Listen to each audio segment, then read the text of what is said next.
This is the Not Bitter, Just Better podcast. The Everton our way. Straight from the street end.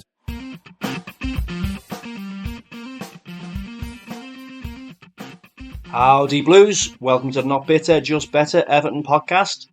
Mr. Johnny 7 here as always, and what a difference a few days makes. It was all sunshine and rainbows on Friday, and today I am not. Yeah, it was one of those weekends, I'm afraid. Going through today's show, going to have a bit of a reflection on the FA Cup game. It's Bournemouth at the weekend. A little look at the Everton news of the week. Mainly Kevin Thelwell's PSR interview and a surprising level of transparency and insight into the Blues behind the scenes, which we haven't really had for a good while. And then, of course, one of the biggest games of the season, any season, is looking ahead to the Merseyside derby, the last ever one at Goodison. So, normally I will say have a look at the Everton news of the week, but today I will be starting off with looking at the FA Cup game at the weekend. So Everton v Bournemouth, the fourth round of the FA Cup, and I should have known it wasn't going to end well when got to Segura. Paul was making his return after missing a few games, and we got our tickets and up Bullens, and whatever happened anyway. All the team news came out and all that kind of stuff. So there were a few. Well, there was one change, wasn't there? There was Mikalenko. I think Moyes said in the post match that he pulled his calf. I think it was. It felt really tight on the morning when he signed in. So he didn't even make the bench. Young came in on the left. So other than that, we had pretty much the same side: Pickford, Brantwaite, Tarkowski, O'Brien, right back, Decore, Garner Gay, and then Ndiaye and Lindstrom on the wings with Beto up top. And yeah, so you would have thought that was a decent enough lineup. The only real change, as I say, was Ashley Young in for Mikalenko. It's not unheard of for him to play there. He's done well, Ashley Young, this season on the right. So you'd have thought he would have come in and done a decent job. So not too worrying. But as I say, we should have known that things weren't going to go to plan because there was some level of miscommunication, and the last ever cup game at Goodison Park, and we didn't end up going. We would end up watching it 5 minutes around the corner in the bar because we took one for the team, let's just say. So gutted to not be there for it, but also didn't want to ruin a lad and his kids' journey and his day, so we gave up our tickets for them. So wisely, unwisely, I mean, we're not in it to see Everton win all the time, are we? If we were 31 years down the line as a season ticket holder, it wouldn't have lasted that long. So yeah, so that was when it was getting on about half two, and it was like starting to look a little bit cheeky. I think had the opportunity. We had an opportunity to get one ticket, so one of us could have gone, but then it was so didn't get to go the last game. So we watched it in the bar, and then we were joined by Everton legends Pat Van Den Hauwe a little bit later on, watching the last towards the end of the second half, but not ideal. But it was one of those that it was probably a better one to miss, to be honest. So we didn't play. We had a disastrous first half. One man in particular had a real disaster in the first half. and normally been pretty reliable. The odd mistake here and there, but normally pretty reliable. Club captain, well, captain for the day, not club captain, club vice captain, James Tarkowski, and he had an absolute mare. First of all, conceding the penalty, Semenyo looked sharp and was brought down on the outside by Tarkowski in a challenge he didn't really need to make. He stepped up and Pickford went the right way, but he put the ball in down the Gladys Street. And then 20 minutes later, Tarkowski again is in the limelight for the wrong reason.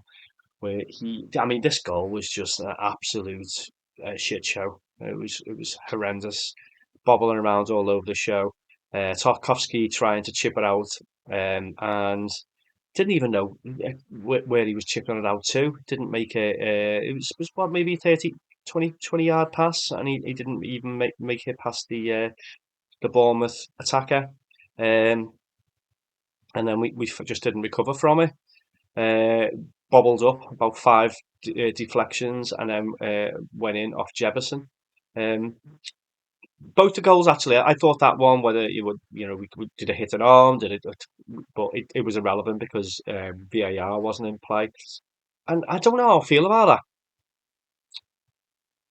It's a level playing field, but is it? No VAR because of the involvement of the lower league clubs until the fifth round, I think it is.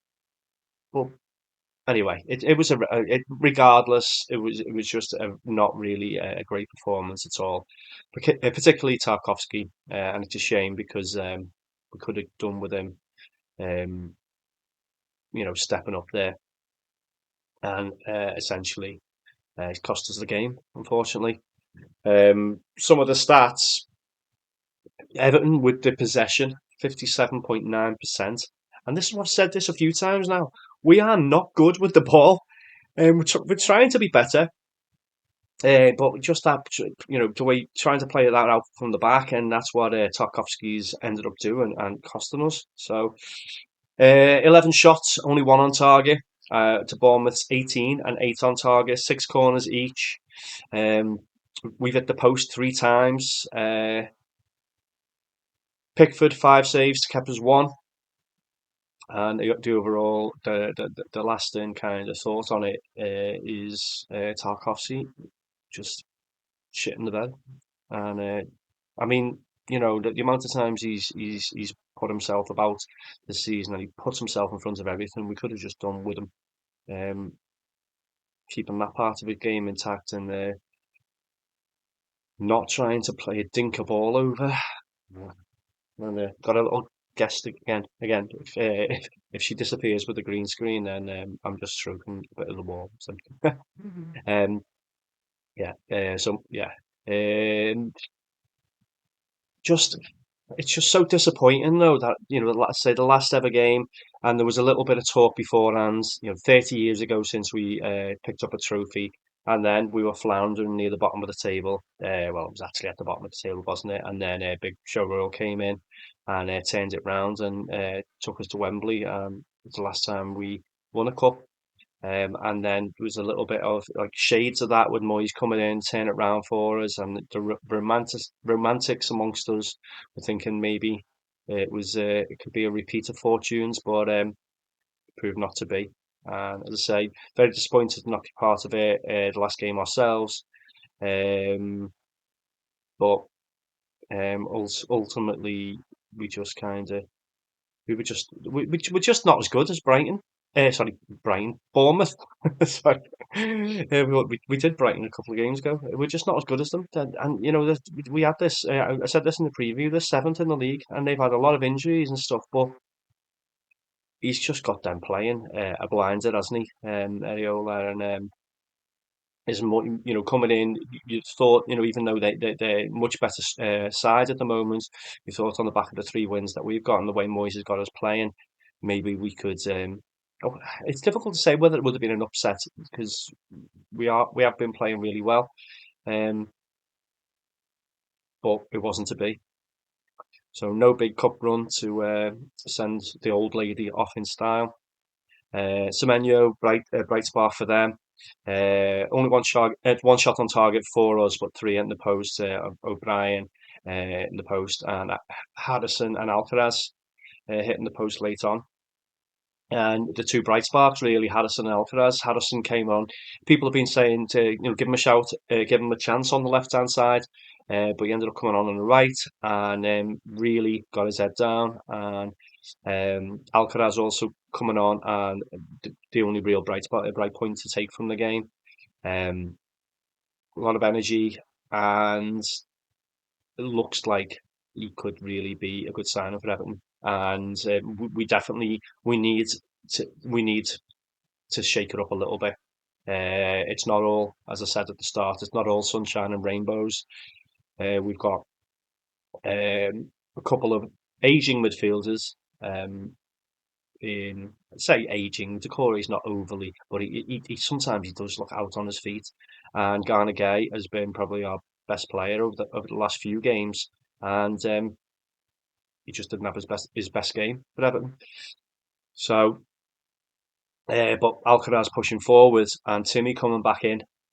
Garner wasn't as good as he was last week, but not many of them were, to be honest. So, but with Timmy and Charlie pushing on, that real competition for places, and players should know that the place in the side isn't guaranteed. And with Harrison coming on now as well, and hopefully turning it around a little bit and showing that he's not finished, he's going to be pushing Lindstrom. So, I mean that's the only real positive we can take. But ultimately, again, another year without a trophy, and a sad way to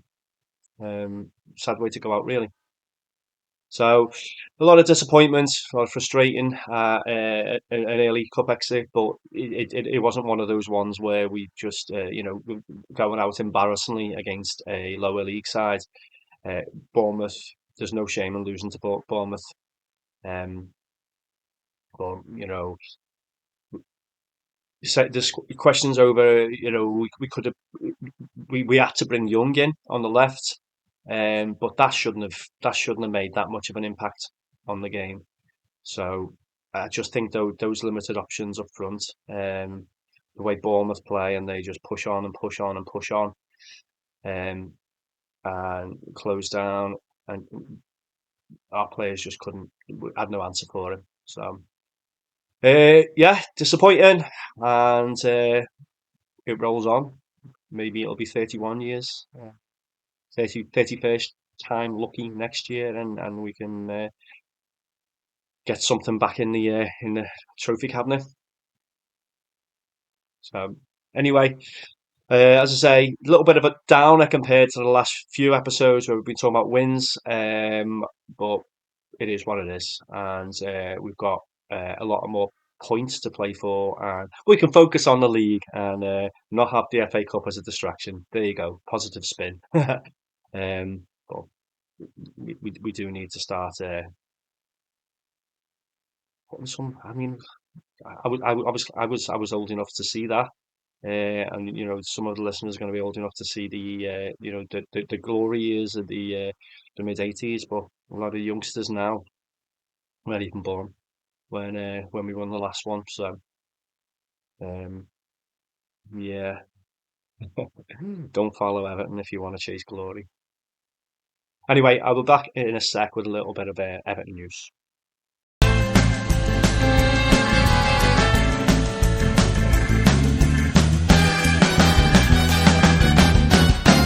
News.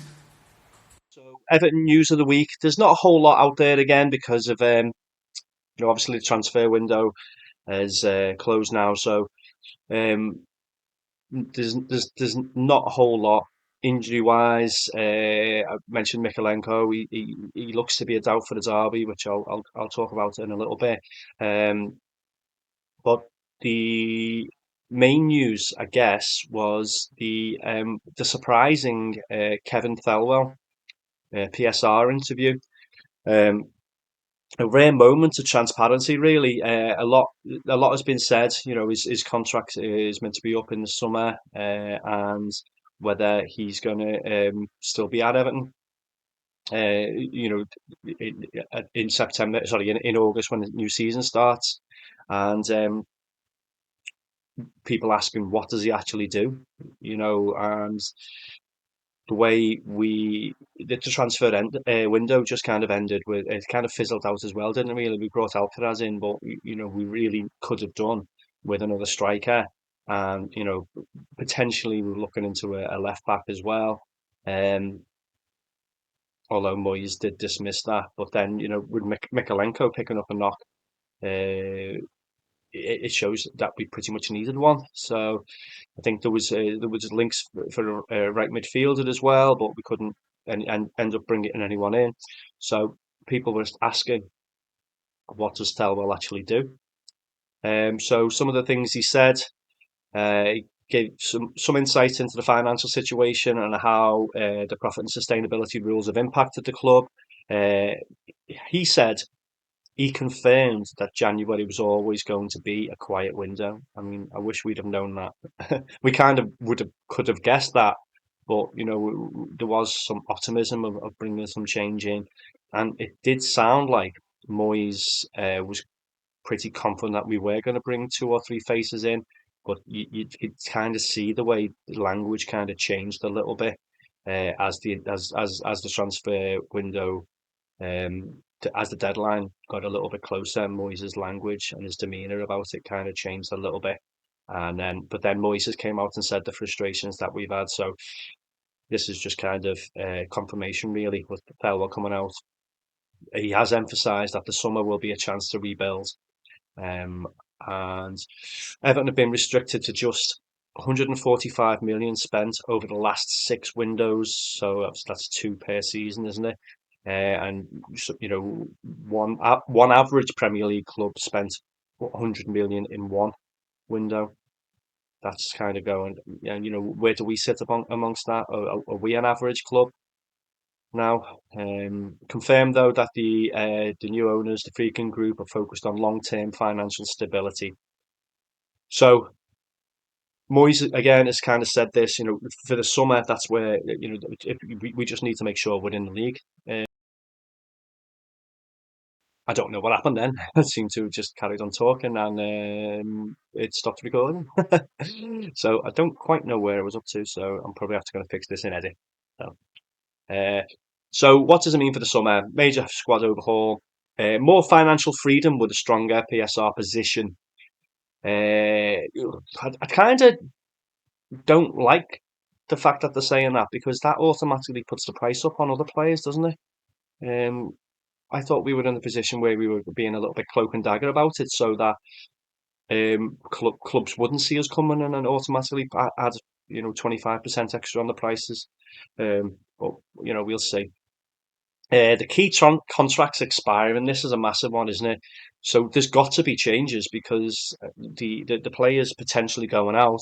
Obviously, you've got DCL, who's not signed a contract yet, and you know the fact that he's injured now. If he doesn't have a good run in, is he going to be in a position to barter the same? And is he going to be as viable to other clubs, even to us, for a big money contract? Decore out of contract as well. Garner Gay, although Garner Gay has been offered an extension.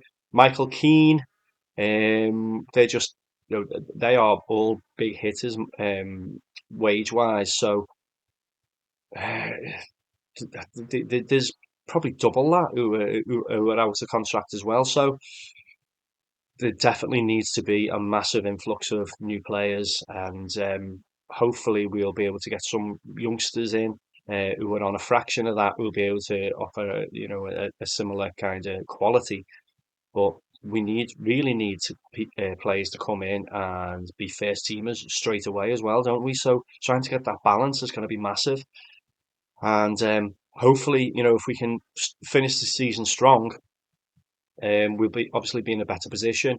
The higher up you get, the more prize money you get. Also, the more you're likely to attract higher profile players rather than scraping. your place in the league with a game to go. So hopefully that will be the case. We'll have a good strong finish to the season and then bring some well-known faces in. With the whole thing with Thelwell, though, I mean, it's refreshing in a sense to see honesty and that kind of transparency from the club. And and Thelwell, who's kind of gone missing an awful lot. Um, but do we want that much transparency? I don't know. You can't win, can you? I mean, people might like me talking utter wham about it, haven't you? But it's, I guess, as I say, it is refreshing to an extent. Can we trust it? Um, we had high hopes when Mashiri came in, and ultimately all that promise just died a complete death. And some of the darkest days, uh, yeah, well, the stripping of the points and all that kind of stuff. Um, yeah, so hopefully it's not going to be another case of that. Will we actually spend it? We've got to. One of the questions that people will we actually spend in the summer? Will be more financial excuses. We've got to. And I know that it doesn't like just automatically magic players in, but we've got to.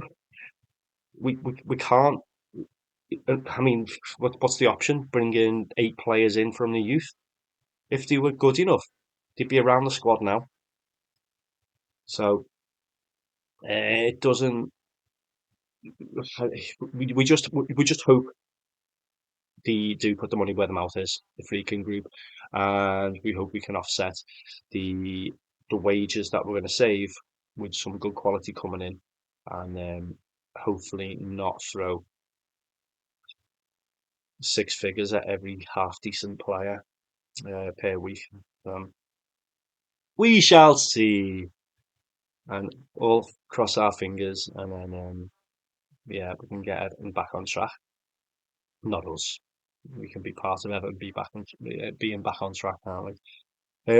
Any other news? Not really. Said last week about the all the stones now in place at Everton Way, so I'm looking forward to going next Monday to the first test event. And yeah, I said last week, didn't I, about trying to get some nice time lapse with my little gimbal camera and stuff like that. So I took that again on Saturday, but we didn't get to go to the game anyway. So um, just ended up getting daft selfies with Psycho Pat, and just I think with not going the game, we ended up drinking about 10 times as much. So it was rough, rough in every aspect of the word. So still feeling squiffy now. So we're getting old, and yeah, I'm kind of dreading having a few scoops on Wednesday night.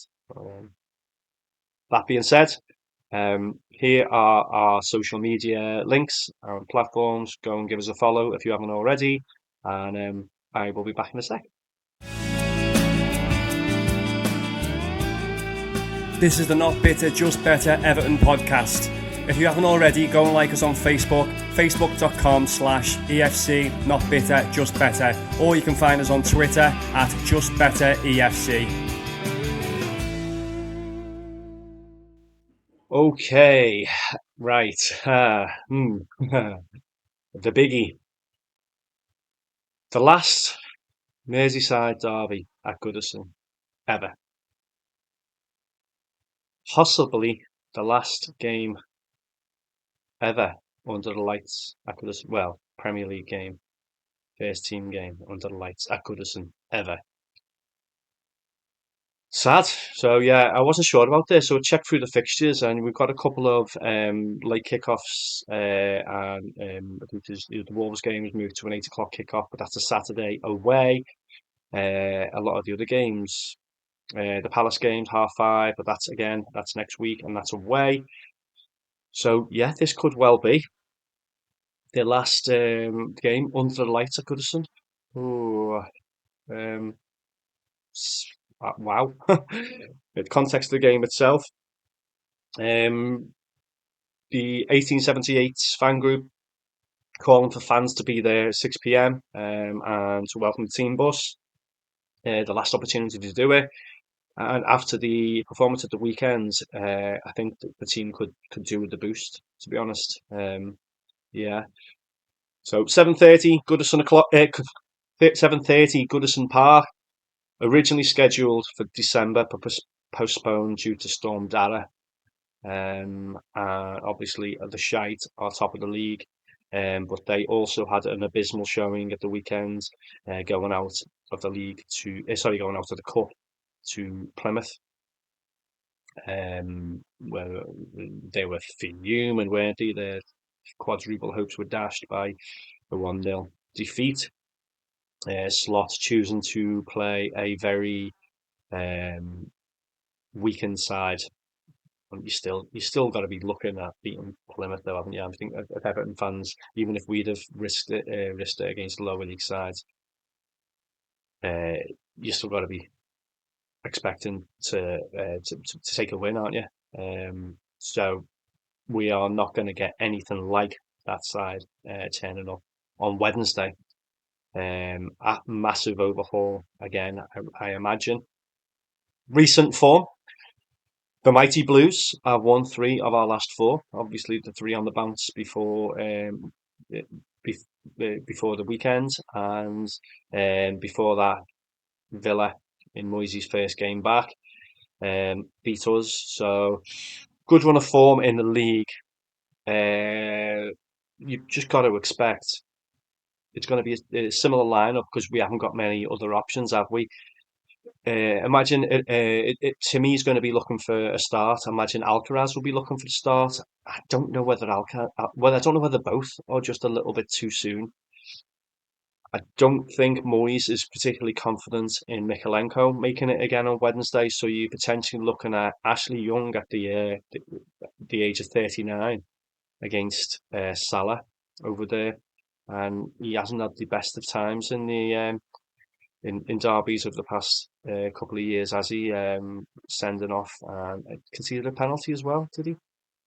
Maybe I'm remembering that wrong. Sorry. And Salah, who's having the season of his life. It's just fucking terrifying prospect, really, isn't it? And so they won three straight in the league: Brentford, Ipswich, and Bournemouth. But that obvious shock loss to Plymouth.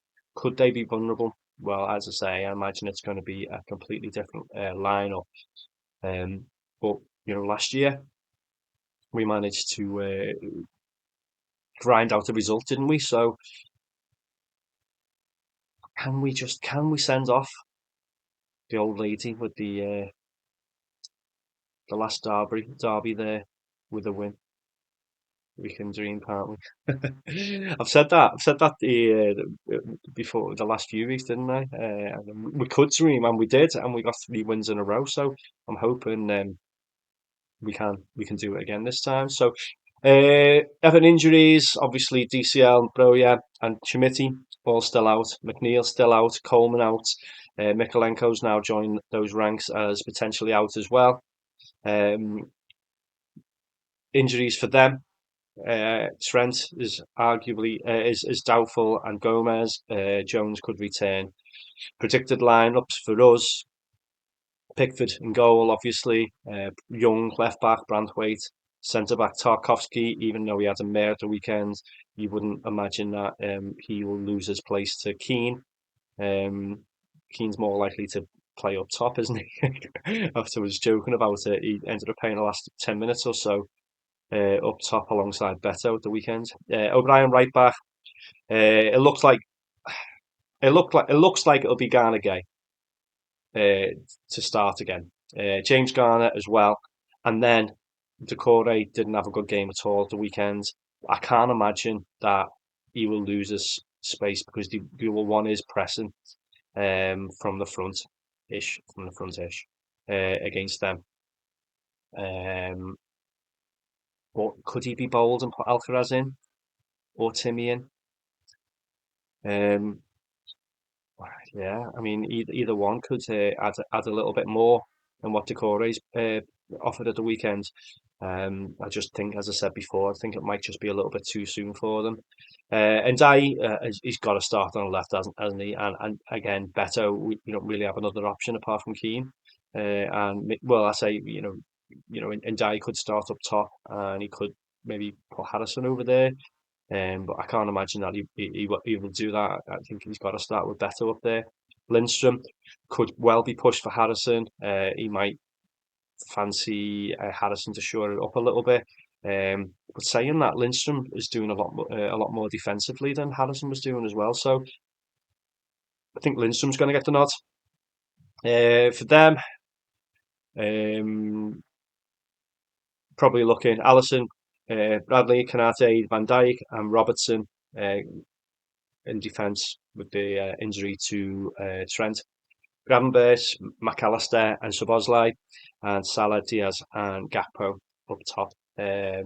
Obviously, they've got Nunes, who could potentially come on and do something. I can't remember if Jota was injured or not. And then you've got some youngsters there. Is Jones even still a youngster? Well, potentially to come in. Um, but looking how we're going to have to line up, we're just going to have to be a lot more disciplined than we were against Bournemouth. Uh, if we try and play it out from the back like Tarkowski did, or if we're that rash the way Tarkowski again was to concede that penalty, they will absolutely milk it, won't they?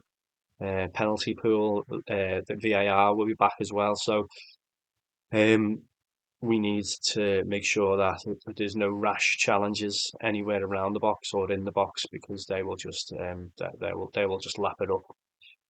Potential set pieces for us, obviously Tarkowski and Branthwaite. Branthwaite getting one last year against them, and O'Brien now added into that as an option. Beto will need a lot better service than he got at the weekend. We can play it go back to the through balls that he was running onto, and maybe he can take advantage down the channels and rip Van Dijk a new one. But he needs to take those chances if he gets them. We just need to, yeah, we need to just go in there. I've said before on the podcast, I'm sure I said it when we started 10 years ago, and then when we stopped doing it just about around 5 or so years ago. Don't like the narky atmosphere, so please just hope we can make it a cauldron. Yeah, but let's get behind the Blues. Let's get behind it, and let's be the extra man. Let's not just focus on them and ripping them to bits. Let's get behind our lads and make it hostile, but also show that we mean business. And yeah, as you know, I don't do predictions, but I predict it will be feisty, and I just I hope we can take something from it. Obviously, a win after the disappointment of the weekend. Yeah, but back down the Gladys Street for us rather than where we were meant to be randomly up in the upper Bullens and back with our normal lads and just just hope we can get something and start to imagine if we could start the derailing of them again. But I mean, I think it already looks too late for that, doesn't it? So yeah, final thoughts. Um, Thanks as always to everyone for listening. Obviously, disappointment, and it was a little bit of a downer on the podcast today after that being brought back down to work with a bang at the weekend.